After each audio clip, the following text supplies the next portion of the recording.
네, 오늘 말씀을 시작하도록 하죠.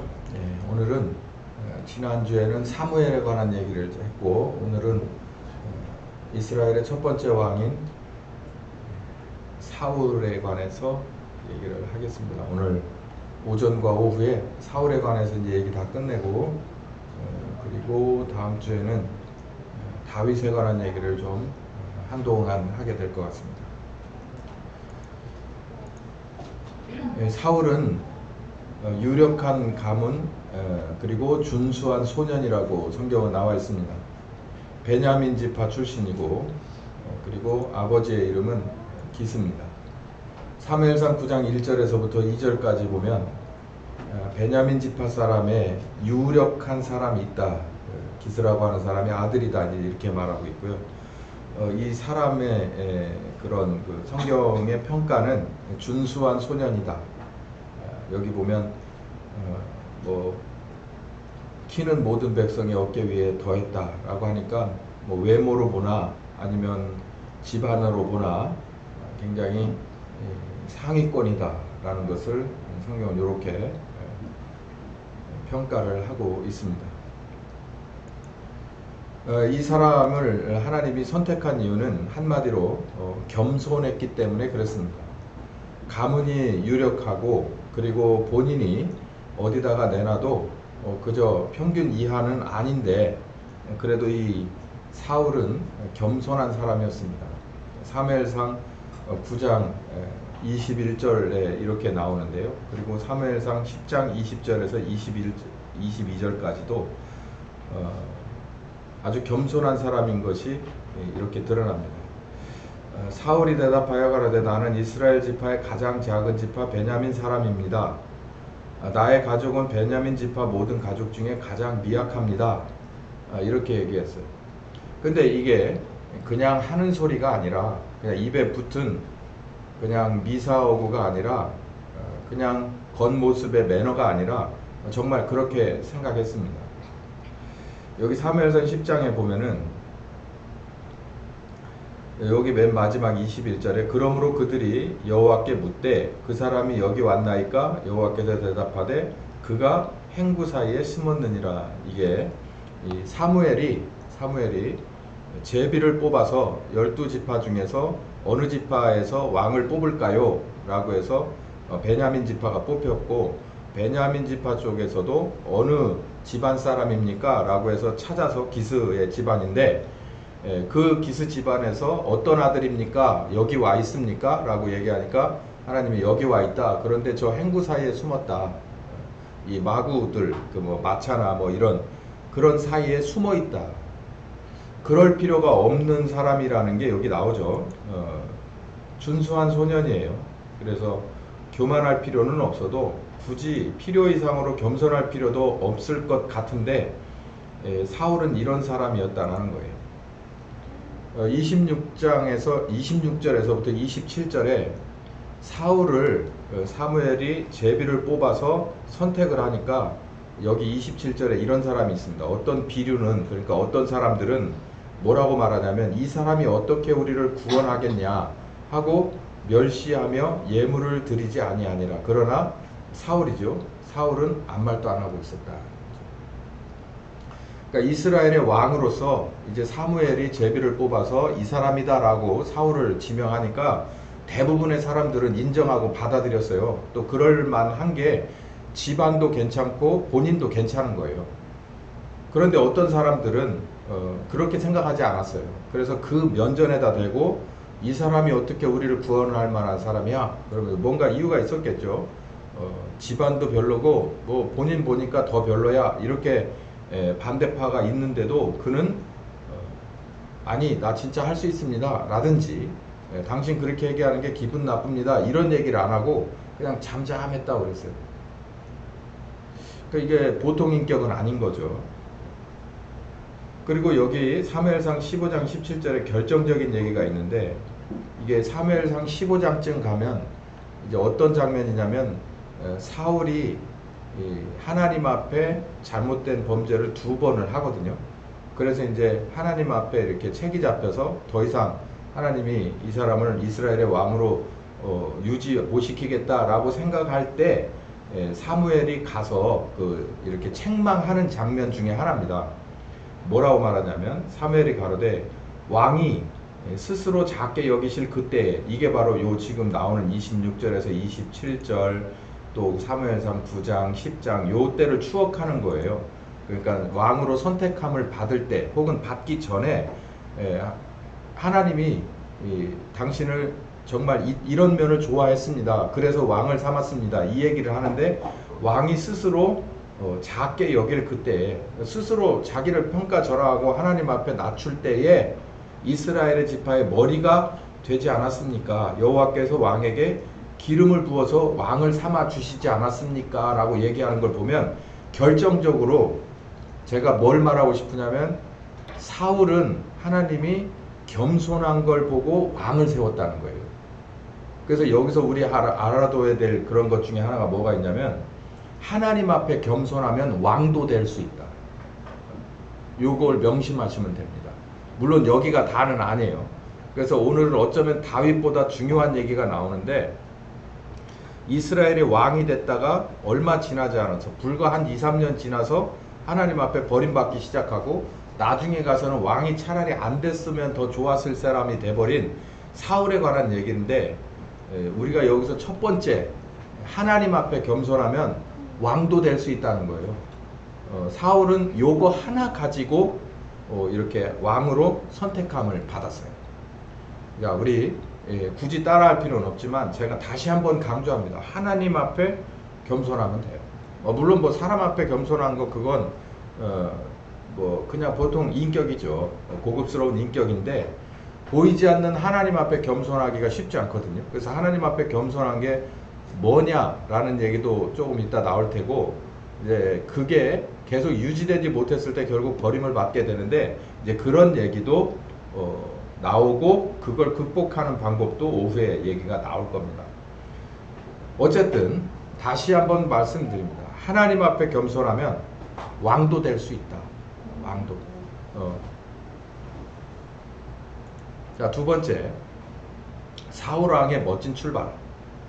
어떤 비주류는 사울을 보고, 그러니까 너무 겸손하니까 사람이 이렇게 결단성, 뭐 어쩌면 이렇게 카리스마 이런 것도 없이 그냥 빌빌하고 여기 왕이 있습니까? 그런데 저 숨었네. 그러니까 뭔가 꼭꼭 숨어라 하는데 머리까지 이렇게 머리 하나가 더 큰 어깨 위에 머리 나올 만한 큰 사람이 저기에 숨어서 이렇게 그냥 속된 말로 빌빌거리는 걸 보고 저 사람이 어떻게 왕이 될 수가 있어? 우리를 대표해서 최선봉에서 전쟁을 지휘할 수 있겠어? 이렇게 생각하던 사람들이 있었단 말이에요. 근데 그런 사람들 앞에 사울왕이 그런 의심과 그런 비판을 완벽하게 깨트려 버리고 멋진 왕으로서의 출발을 하게 되는데 전쟁 영웅으로서 사울이 드러나게 됩니다. 이거는 처음이자 마지막이었어요. 자, 전체 이스라엘이 이제 전쟁 영웅으로 드러나는 바로 이 장면에 이스라엘이 사울에게 열광을 하게 됩니다. 여기서 이제 하나님이 보는 각도하고 사람이 보는 각도는 전혀 다르다는 것을 알 수가 있더라고요. 사무엘상 11장 1절부터 어떤 일이 벌어졌냐면 암몬 족속 중에서 암몬 족속 하면은 누가 생각납니까? 암몬 족속 하면 롯이 생각나죠. 롯이 이래저래 해가지고 잘못해서 낳은 자식들 중에서 암몬 족속이 있어요. 그 암몬 족속이 그 중에서 뭐 나하스라고 하는 한 사람이 정말 걸출한 사람인가 보죠.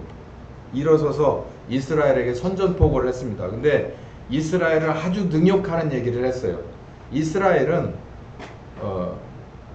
여기 사사기나 이 사무엘 상하에서 보면 이스라엘은 언제나 이렇게 먼저 선제 공격을 하는 그런 호전적인 사람들은 아닌 것 같습니다.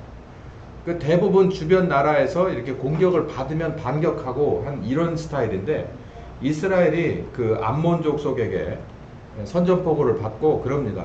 우리 싸우지 말자, 화친하자 얘기를 하니까 그쪽에서 뭐라고 능욕하냐면 그러면 니네 남자들 전부 눈 하나씩 빼가지고 와. 그러면 우리가 화친해 줄게. 이런 식의 얘기를 하는 거예요.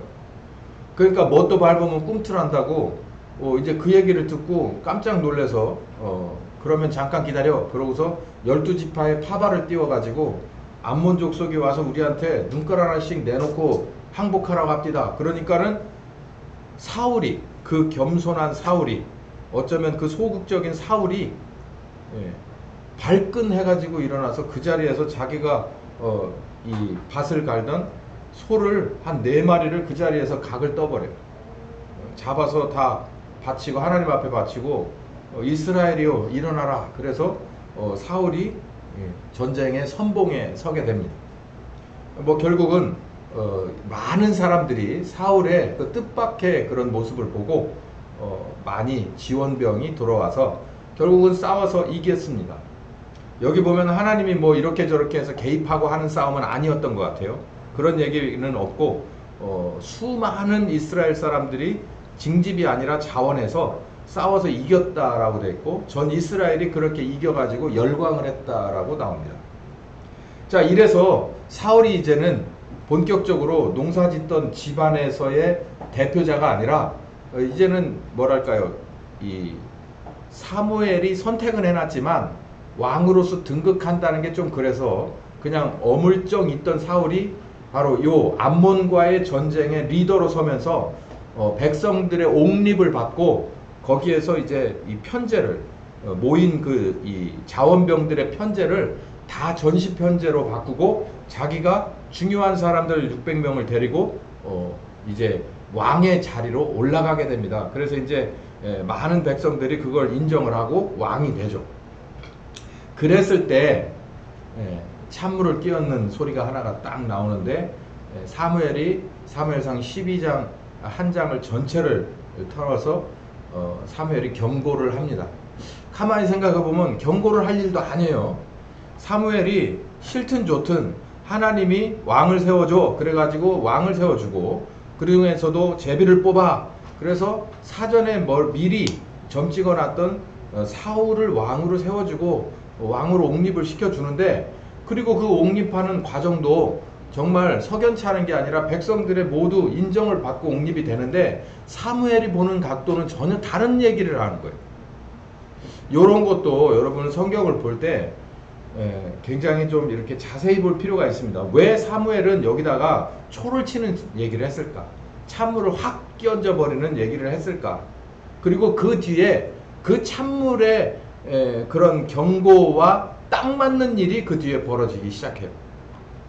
사무엘상 12장 1절부터 보면 사무엘이 긴 서사시를 읊습니다. 그러니까 언제나 이 성경을 보면은 이스라엘이 어디서 출발해서 어떻게 해서 와가지고 노예가 되고 막 이런 얘기가 많잖아요. 그것처럼 사무엘도 어느 큰 교회, 역사 깊은 교회 한 70 드신 그런 장로님, 은퇴 장로님 여기 기도하라 오라면은 아브라함의 믿음부터 시작해가지고 막 나와요. 막 한 1시간 나오잖아요. 그것처럼 또 얘기를 하는데 좀 짧아. 다른 데는 굉장히 길거든요. 모세는 엄청 긴데 사무엘은 좀 짧아. 근데 그 내용이 뭐냐면 비슷해요. 하나님은 노예였던 이스라엘을 구원했다. 맞죠? 하나님은 이스라엘을 직접 통치하길 원했다. 바로 여기 나오잖아요.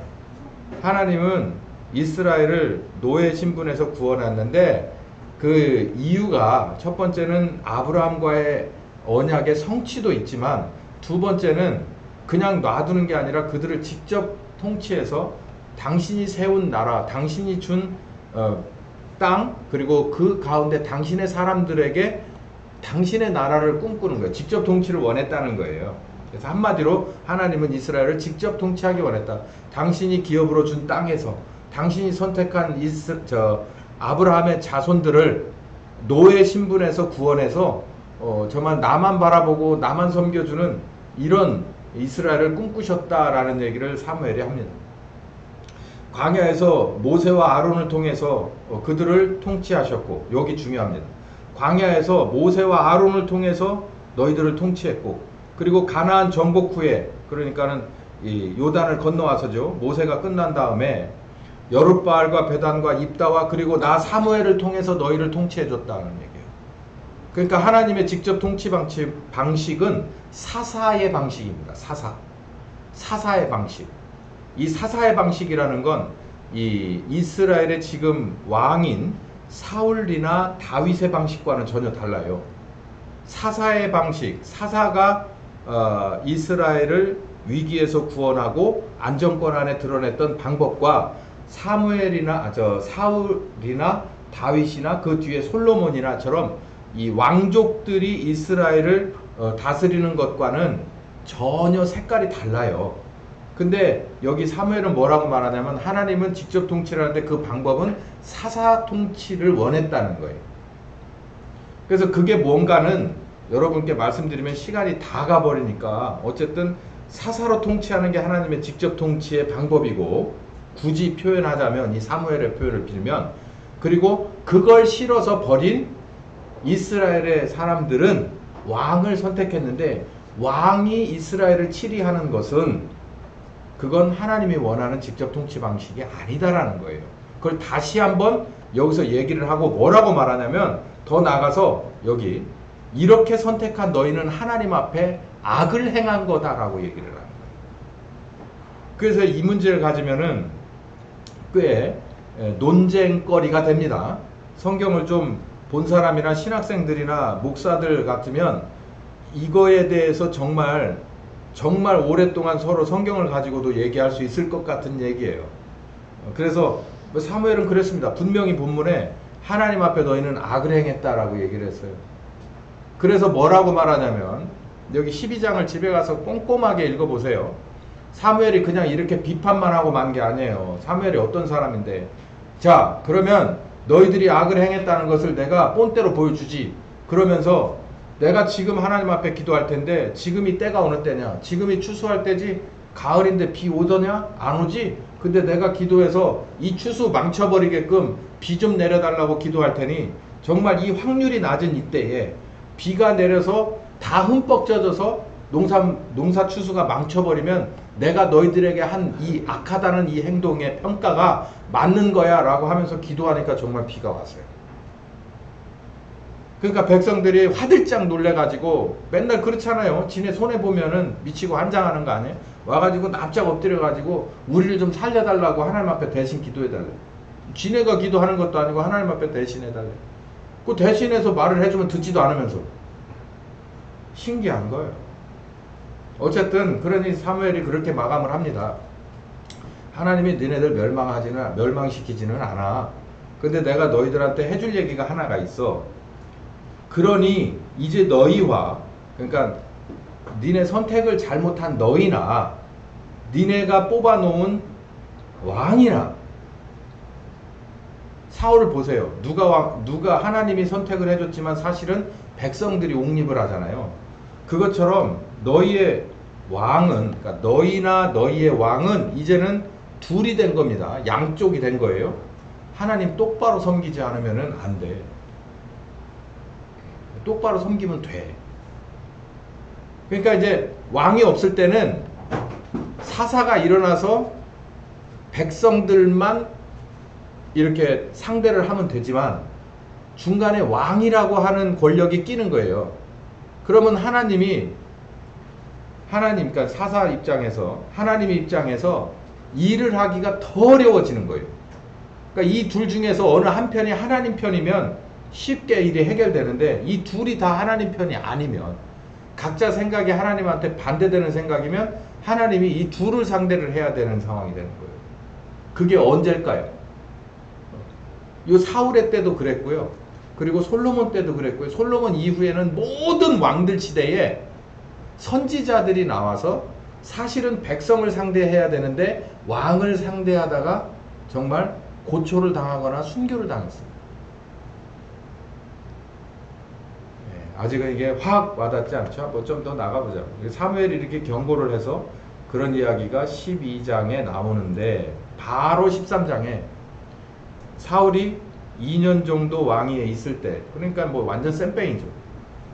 왕이 돼 있을 때 블레셋하고 다시 전쟁의 기운이 감돕니다.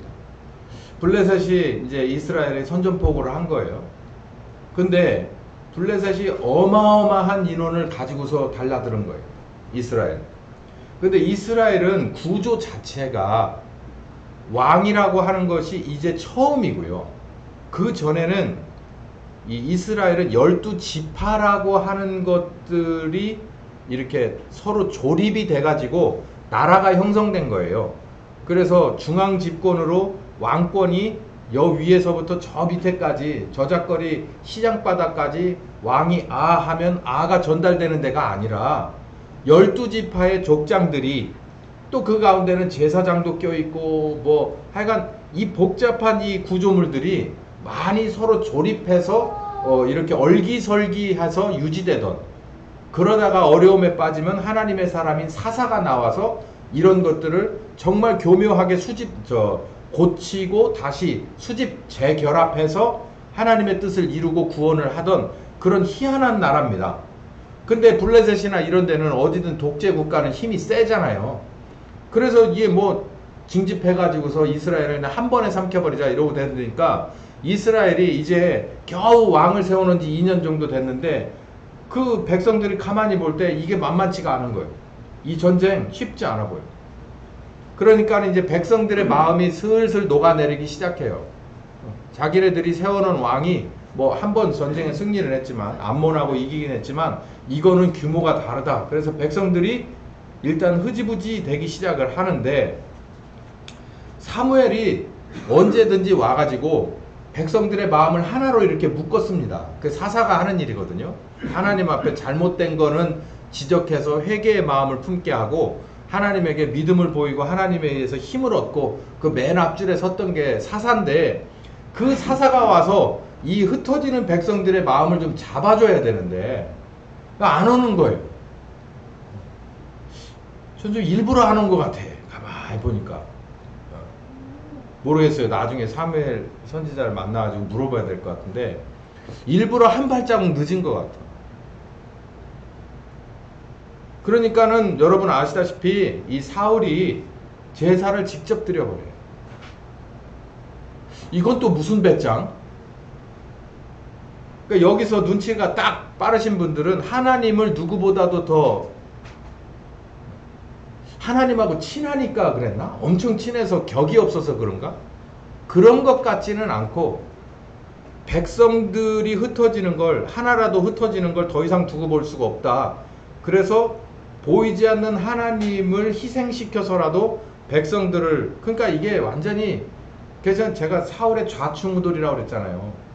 음주운전이요, 음주운전. 약물 복용. 주치중 운전 같아요. 그러니까 붙으려면 정확하게 한쪽을 딱 잡아야 되는데 하나님 쪽을 잡으려면 하나님 쪽을 딱 잡고 사람의 쪽을 잡으려면 정확히 사람의 쪽을 잡아야 되는데 내가 볼 땐 이것도 아니고 저것도 아니에요.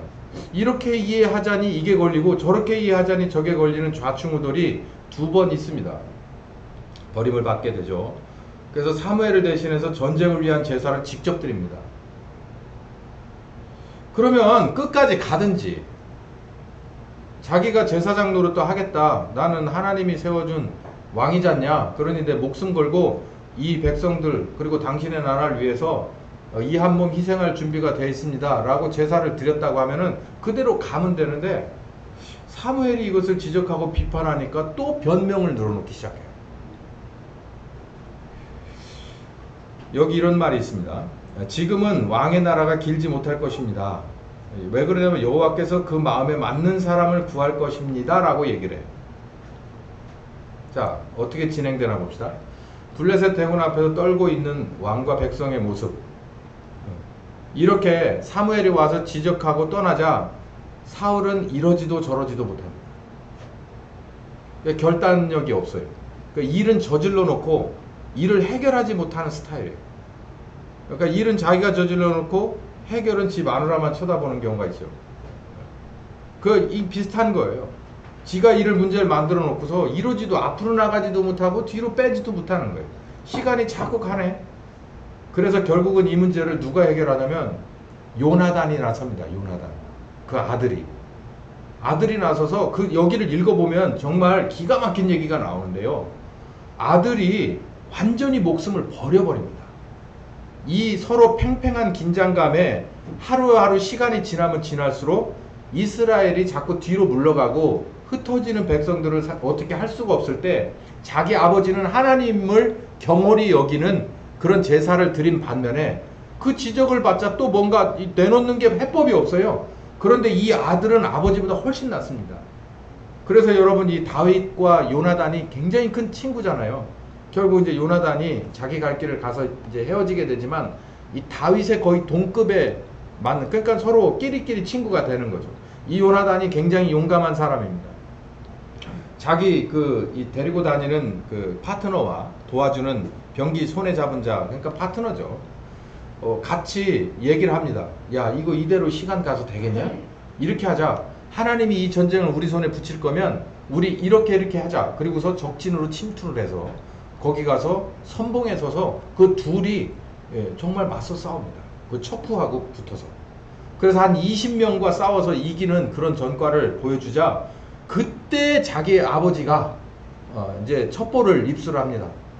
왕이시여, 저기 적진에 우리 누군가가 들어가서 용맹하게 싸우고 있습니다. 그래서 생각보다 잘 싸웁니다. 그러니까는 그래요, 뭔 일이냐? 그러고서 좀 자세히 알아봐. 그랬더니 당신의 아들이 들어가 저렇게 싸웁니다. 그러니까 그래요, 그러면 밀어붙여. 그래가지고 밀어붙여요. 결국은 이깁니다. 자, 근데 사울은요 참 문제가 있습니다. 그랬으면 자기 아들이기도 하고 그리고 목숨을 걸고 나간, 자기가 못하는 걸 아들이 했잖아요. 그러면 이 아들을 중심으로 이 전쟁을 승리하고 하나님 앞에 영광을 돌리자.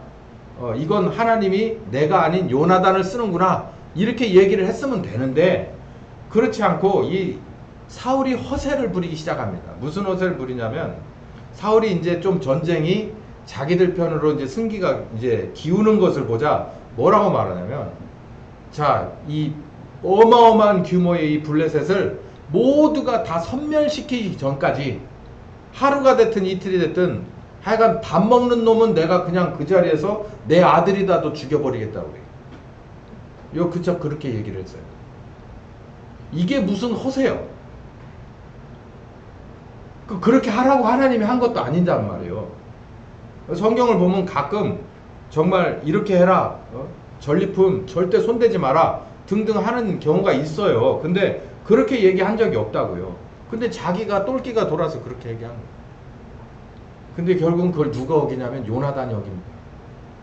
요나단이 너무 힘들어서, 그러니 요나단은 먼저 들어가서 싸웠잖아요.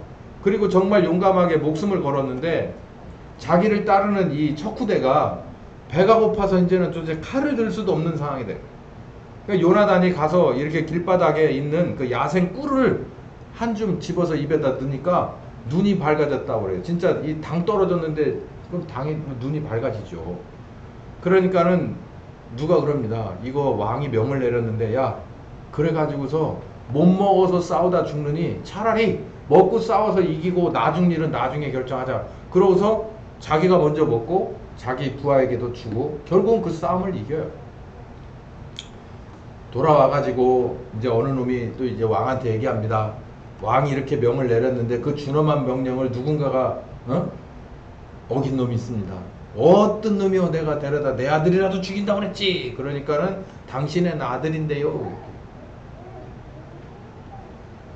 그 사울이 어떻게 했을까요? 죽이라고 그랬어요. 이 사울은 참 대단한 사람이에요. 참. 설교 시간에 다 녹화돼서 얘기 못 하였는데 아마 B형일 가능성이 커요. 네. B형을 폄하하는 건 아닙니다. 특히 B형 남자면 손 들어보세요. 아무도 없죠? 네. 다행입니다. 저희 아버지가 B형 남자. 진짜 별로예요. 읽어봐도 참 사람 별로예요. 결국 백성들이 나섭니다. 왕이시여, 당신의 아들이기도 하지만 당신의 명이 중요하기도 하지만 요나단을 처벌하는 건 옳지 않습니다 라고 그 장군들이 전부 일어나서 간곡하게 부탁을 해요. 그러면 내가 좀 들어줄까? 그러고서 그 얘기가 44절 45절입니다. 이게 하나님이 그 원대한 꿈을 가지고 아브라함과 언약하고 아브라함이 목숨 걸어 하나님을 40년을 넘게 따라다니면서 믿음의 사람으로 인정받고, 그 다음에 이삭이 들임을 당하고, 그리고 야곱이 그렇게 이끌어가며, 모세가 그렇게 80세가 돼서 40년을 광야에서 끌어갔던 그 이스라엘의 첫 번째 왕이에요. 한 번 더 있습니다. 하나님이 두 번째 기회를 사울에게 줍니다. 하나님은요, 항상 한 번의 기회로 끝나지 않더라고요. 두 번의 기회를 주시는데, 한 번의 기회를 더 줍니다. 그래서 아말렉과의 전쟁을 앞두고 아말렉을 쳐서 모든 것을 다 섬멸시켜버리라고 얘기해요.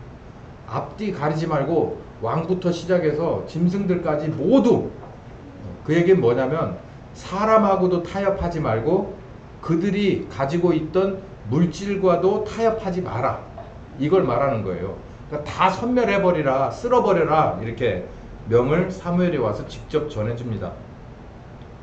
그런데 싸워서 결국은 이겼는데, 이 아말렉의 왕은 생포하고 백성들은 죽였습니다.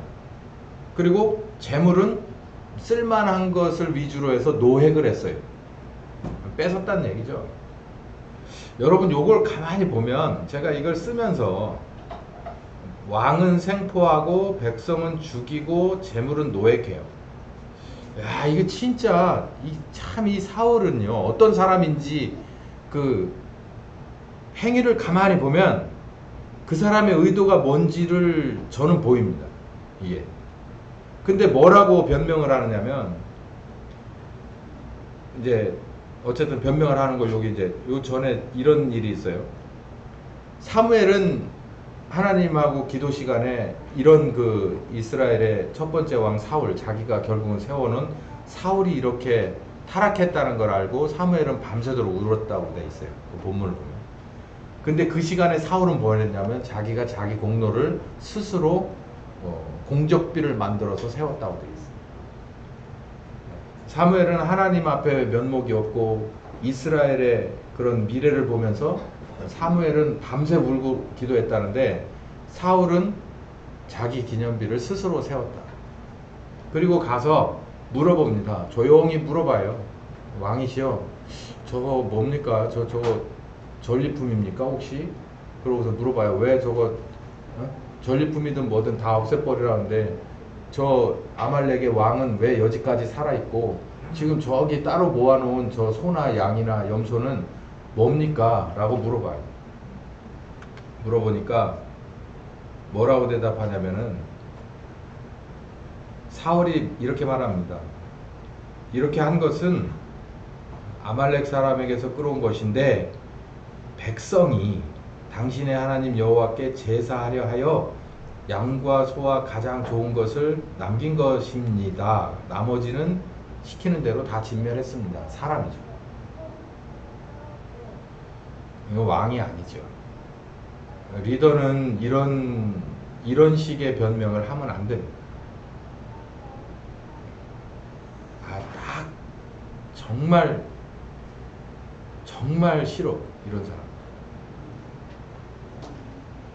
우리 결혼을 앞둔 저기 어딨어? 우리 저기 안 왔네, 에스더. 아니, 이제 결혼해야 될 처녀. 한나 에스더. 우리 유튜브 이거 동영상을 꼭 보라 그러세요. 목사님이 최소한 신랑감을 볼 때 두 가지를 보라. 저는 항상 우리 여기 최하람 집사 처녀 때 다 제가 이런 얘기를 했죠.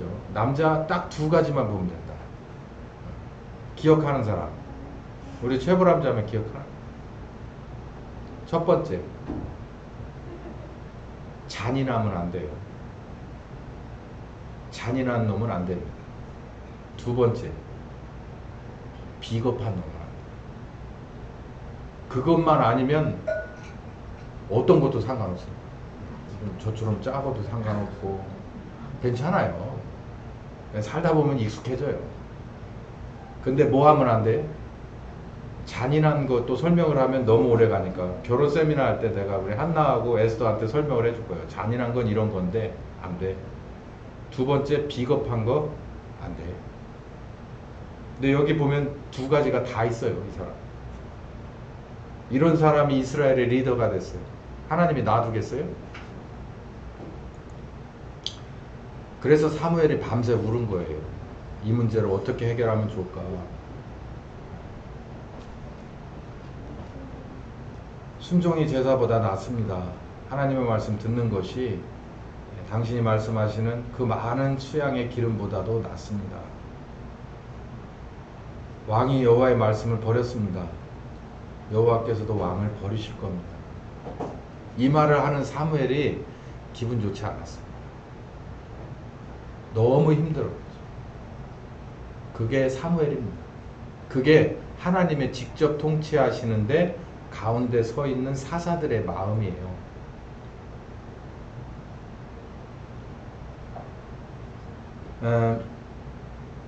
요 뒤로도 좀 해야 될 게 많지만 제가 요 얘기를 오늘 10분 정도 남은 시간에 요 얘기를 하면서 좀 부연 설명을 하고 마치도록 할게요. 그러면 하나님의 직접 통치하시는 게 사사의 방법이고, 그리고 왕을 중심으로 해서 사사 노릇을 못 시키느냐, 요거 궁금하신 분들이 있을 거예요. 사사는 되고 왜 왕은 안 돼? 사람인데 사람인데. 근데 성경을 자세히 읽어보면 사사는 되고 왜 왕은 안 되는지를 알 수 있습니다. 이제 다음 주부터는 이제 다윗에 관해서 나오거든요. 같은 왕인데도 있죠. 다윗과 사울은 많이 다릅니다. 그래도 다윗은 왕이었어요. 근데 왕 중에서 하나님의 마음을 가장 흡족하게 했던 왕은 다윗 왕 하나였습니다. 근데 그게 다윗 왕 하나의 이 자격이, 품격이 사사들의 기본이었다는 거예요. 그러니까 사사들은 조명을 크게 받지를 않았을 뿐이지, 다윗은 왕으로서 이 그레이트 킹, 대왕으로서 이스라엘 역사에 다 기록되고 이마만큼 컸기 때문에 다윗이라고 하는 사람은 우리가 많이, 그러니까 분량이 많이 다루어져 있잖아요. 다윗에 관해서는. 왜요? 왕이니까 정사나 야사나 기록이 돼 있죠. 왕이니까. 이른바 넷대로가 왕이니까. 근데 사사하면 격이 이렇게 차이가 나요. 근데 하나님은 누구를 더 고급으로 보느냐면 사사를 고급으로 본다고요. 사람들은 왕을 사사보다 훨씬 위에라고 생각을 해요. 권위를 그렇게 두지만 하나님은 사사를 봅니다. 그 이유가 뭐냐면, 왕은 쉽게 가질 수 없는 게 뭐냐면 사사의 마음이에요. 왜냐면 일단 사사는 하나님이 처음부터 디자인을 해서 만듭니다. 근데 왕은요, 디자인이 된 게 없어요. 그냥 있는 사람들 중에서 골라요. 근데 사사는 만든다니까? 그 엄마 뱃속에 들기 전부터 엄마를 만들어서 만들기도 하고, 아니면 청년이나 아니면 처녀를 그 중간에 충분히 하나님이 다시 조물락거리고 굽기도 하고 냉탕과 온탕에 넣었다 뺐다를 해가지고 하나님의 마음을 담게 만들어요. 근데 왕은 그렇게 할 수가 없어요. 근데 그 중에서도 제법 잘 된 게 다윗이란 말이에요. 근데 다윗은 왕이죠.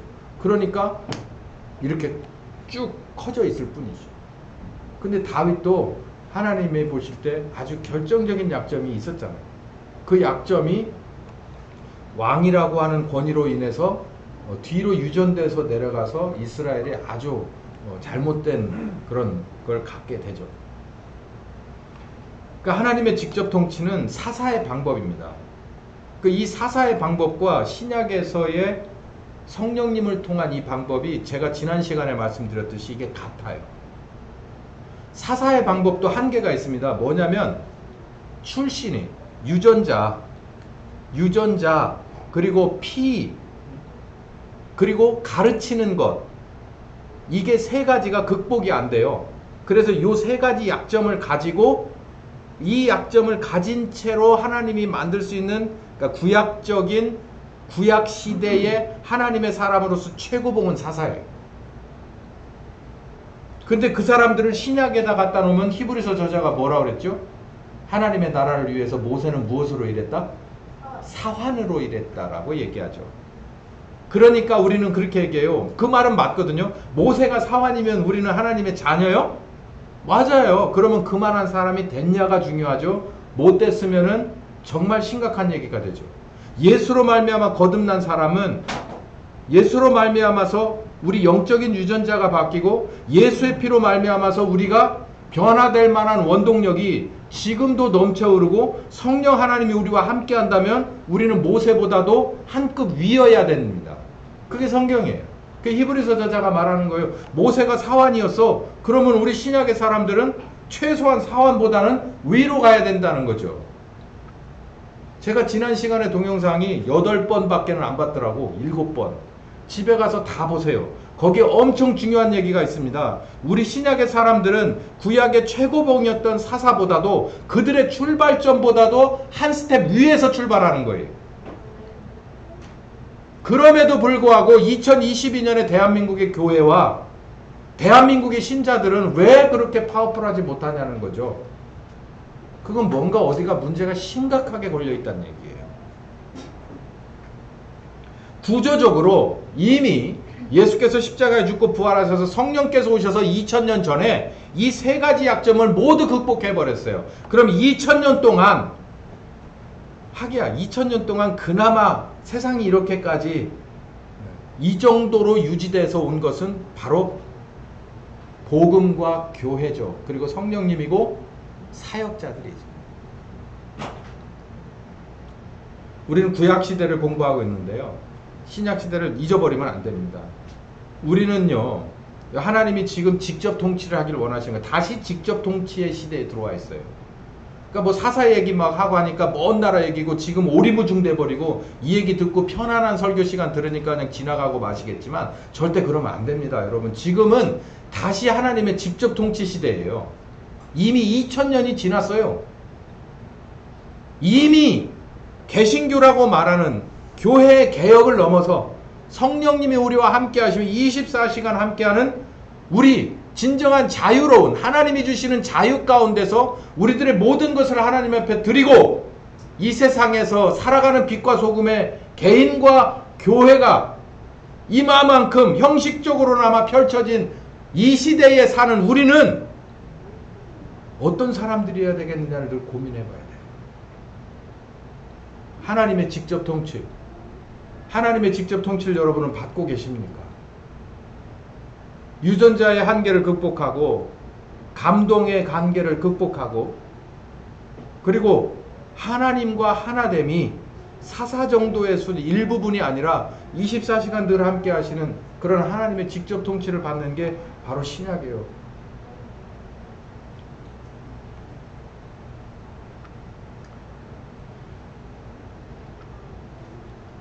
구약시대에 정말 그런 시대가 있을까라고 구약시대의 많은 성도들은 그 신약시대를 정말 부러운 눈으로 바라보다가 믿음으로 죽었다고 되어 있어요. 히브리서 저자가 그렇게 말하고 있고 우리는 그들이 바라보던 그 꿈의 시대에 우리는 현실을 살고 있습니다. 저와 여러분은 모두 하나님의 직접 통치를 받아 여러분의 개인과 여러분의 가정과 여러분이 가는 어느 곳이나 다 하나님의 영역이 그 나라가 되시기를 예수님의 이름으로 축원합니다. 귀하신 주님 감사합니다. 구약시대를 바라보니 정말 어떤 것은 안타깝기도 하고 어떤 것은 공분을 사기도 하며 어떤 것은 정말 시원한 이야기들이 펼쳐집니다. 그래서 잠시 내가 신약에 하나님의 직접 통치받는 시대에 사는 사람이라는 것을 잊어버렸는데 이제 그들이 정말 꿈에도 그리고 바라보던 신약시대에 나는 한중간에 살고 있다는 것을 다시 한번 자각합니다. 성령님과 하나 되어서 오늘 하루도 이 귀한 날도 또 우리 가정도 교회도 내가 선 땅, 내가 가는 곳, 내 손이 닿는 곳, 내 말이 펼쳐지는 곳에 모두 하나님의 영역이 되기를 간절히 바랍니다. 예수님의 이름으로 기도했습니다. 지금은 우리 주 예수 그리스도의 은혜와 아버지 하나님 극진하신 사랑하심과 성령님의 교통하시는 역사가 이제는 하나님의 직접 통치로 예루살렘도 유다도 사마리아 땅끝까지 이르러 증인되고 하나님의 나라 펼쳐가기 원하는 한 10년과 가정과 교회 후에 함께 하시길 예수님의 이름으로 축원하옵나이다. 아멘. 오늘 오전 말씀 여기까지 하겠습니다.